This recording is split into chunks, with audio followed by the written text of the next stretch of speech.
અરવલ્લી જિલ્લાના રેલાવાડા ગામમાં એક જ જ્વેલર્સની દુકાનને બીજી વખત નિશાન બનાવવાનો પ્રયાસ થતા વેપારીઓમાં ચિંતાનો માહોલ ફેલાયો છે।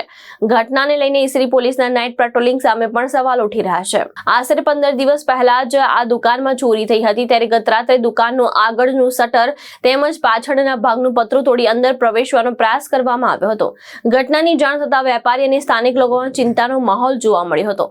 એક જ મહિનામાં રેલાવાડા વિસ્તારમાં ચોરીના અનેક બનાવો સામે આવતા ઈસરી પોલીસ સ્ટેશનના નાઇટ પેટ્રોલિંગ સામે પણ અનેક સવાલ ઉઠી રહ્યા છે।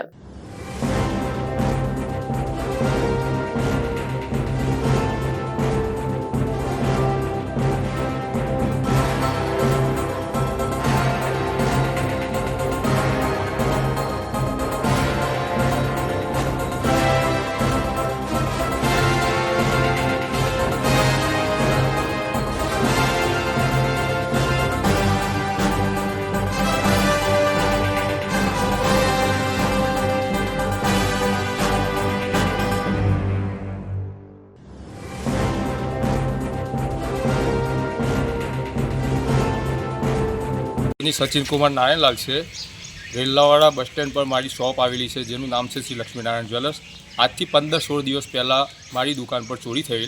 ते वखते चोरी में 1.5 लाखनो मुद्दामाल गयेल। एना पछी 15-16 दिवस पछी फरीथी मारी दुकान में गत राते चोरी थई।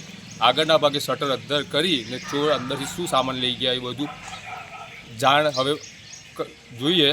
पछी राते आ नाइट पेट्रोलिंग थाय छे, पोलीस कर्मीओ जे तैनात करेला छे एमनी फरज नहीं निभावी सकता। शुं खबर आ चोर आવું કરી જાય છે તો આ લોકો શું કરી શકે છે? તો મને ખાલી પોલીસની એટલી વિનંતી છે કે જલ્દીથી જલ્દી આ ચોરીની તપાસ કરી અને ચોરોને પકડો। જયેશ પટેલ, દ્રષ્ટિકોણ ન્યૂઝ, અરવલ્લી।